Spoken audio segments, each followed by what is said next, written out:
আজকে আপনাদের সাথে শেয়ার করব আমি কিভাবে মুরগির মাংস রান্না করলাম। আসসালামু আলাইকুম, হ্যালো এভরিওয়ান, সবাই কেমন আছেন? আশা করি সবাই ভালো আছেন। আল্লাহর রহমতে আমি অনেক ভালো আছি। আশা করি ধৈর্য ধরে আপনারা সম্পূর্ণ ভিডিওটি দেখবেন। চলেন দেখে নেওয়া যাক আমার আজকের এই রেসিপি। এর জন্য প্রথমে আমি নিয়ে নিলাম মুরগির মাংস। এখানে আমি 1 কেজি মুরগির মাংস নিয়েছি। 1 কেজি থেকে কিছুটা পরিমাণ কম আছে। এখানে মাংসটাকে আমি কেটে ধুয়ে পরিষ্কার করে নিয়েছি। এরপর এখানে দিয়ে দিলাম 1/2 চামচ পরিমাণ হলুদ গুঁড়ো, 1/2 চামচ পরিমাণ জিরার গুঁড়ো, 1/2 চামচ পরিমাণ মরিচের গুঁড়ো এবং দিয়ে দিলাম পরিমাণ মতো লবণ। আরো দিয়ে দিলাম 1 টেবিল চামচ পরিমাণ তেল। দিয়ে এখন আমি মাংসটাকে ভালোভাবে মেখে নেব। এখানে আপনারা একটু চেষ্টা করবেন মাংসটা ভালোভাবে মিশিয়ে নিতে। মাংসটা কিছুক্ষণ ভালোভাবে মিশিয়ে নিয়ে এরপর এখানে আমি দিয়ে দিলাম 1/2 চামচ পরিমাণ লেবুর রস, যাতে মাংস থেকে এক্সট্রা গন্ধ না আসে। এখানে আমি উপকরণগুলো আমার মন মতো দিয়ে নিয়েছি। আপনারা চাইলে এখানে কম বা বেশি দিতে পারেন, সমস্যা নেই। মাংসটা মেখে না হয়ে গেলে কিছুক্ষণের জন্য রেস্টে রেখে দেবো। এরপর এখানে আমি একটা মশলা তৈরি করে নিব। এর জন্য এখানে আমি দিয়ে দিলাম 1 টেবিল চামচ পরিমাণ হলুদ গুঁড়ো, 1 টেবিল চামচ পরিমাণ মরিচের গুঁড়ো এবং 1 টেবিল চামচ পরিমাণ জিরার গুঁড়ো এবং 1/2 টেবিল চামচ পরিমাণ ধনিয়ার গুঁড়ো। দিয়ে দিলাম স্বাদ মতো লবণ। এরপর আমি এখানে কিছুটা পরিমাণ পানি দিয়ে মশলাটাকে ভালোভাবে মিশিয়ে নিব। এই উপকরণগুলো ভালোভাবে মিশিয়ে নেওয়া হয়ে গেলে এরপর আমি এখানে দিয়ে দিব 2 টেবিল চামচ পরিমাণ টক দই। এখানে আপনারা চাইলে টক দইটা নাও দিতে পারেন, কোনো সমস্যা নেই। এরপর এই মশলাটাকে আমি কিছুক্ষণের জন্য রেস্টে রেখে দেব। এরপর আমি চলে এলাম রেস্টে রাখা মাংসটাকে ভেজে নেব।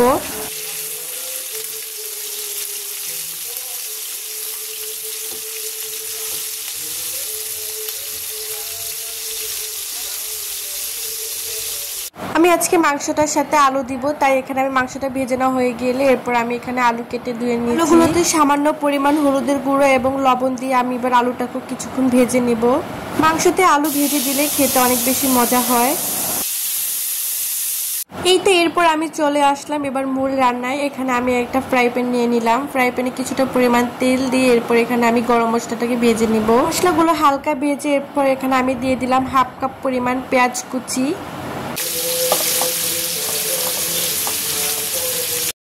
পেঁয়াজটা হালকা নরম হওয়া পর্যন্ত এখানে আমি পেঁয়াজটা ভেজে নেব। এরপর এখানে দিয়ে দিলাম আমি পেঁয়াজ বাটা 3 টেবিল চামচ। এবার এই মশলাগুলোকে আমি কিছুক্ষণ ভেজে নিব। কিছুক্ষণ ভেজে নিয়ে এরপর এখানে আমি দিয়ে দিলাম 1 টেবিল চামচ পরিমাণ আদা বাটা এবং 1 টেবিল চামচ পরিমাণ রসুন বাটা।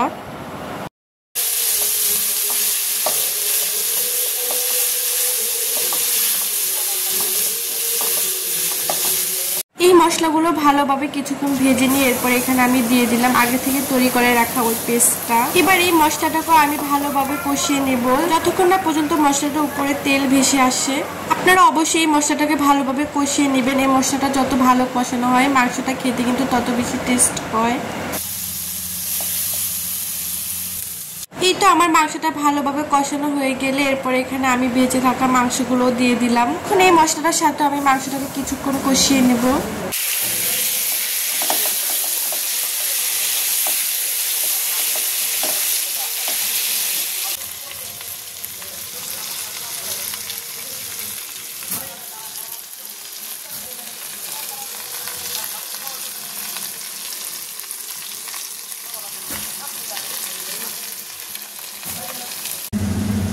এই তো আমার মাংসগুলো ভালোভাবে কষে নেওয়া হয়ে গিয়েছে। এরপর এখানে আমি দিয়ে দিলাম ভেজে রাখা আলুগুলো।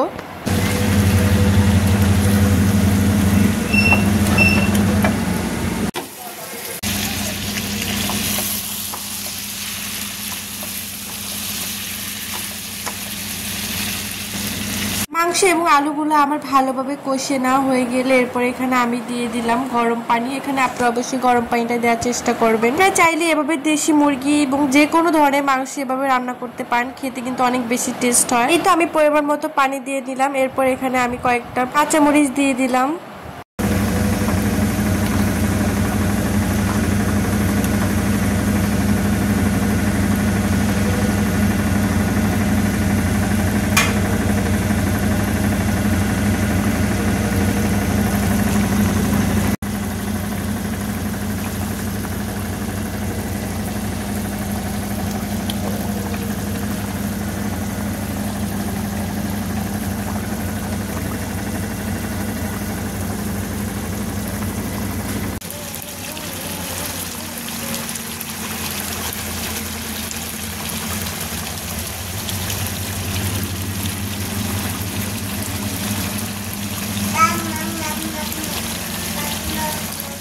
এই তো আমার মাংস রান্না কমপ্লিট। দেখেন মাশাআল্লাহ মাংসের কালারটা কত বেশি সুন্দর হয়েছে, দেখি একদম লোভনীয় লাগছে। এতে কিন্তু মাশাআল্লাহ অনেক বেশি সুস্বাদু হয়েছে। আমি আপনাদেরকে বলবো আপনারা অবশ্যই এভাবে রান্না করে দেখবেন, অনেক বেশি মজা হয় খেতে। আমার মাংস রান্নাটাও শেষ হয়ে গিয়েছে, এখন আমি মাংসটাকে সার্ভ করে নিব।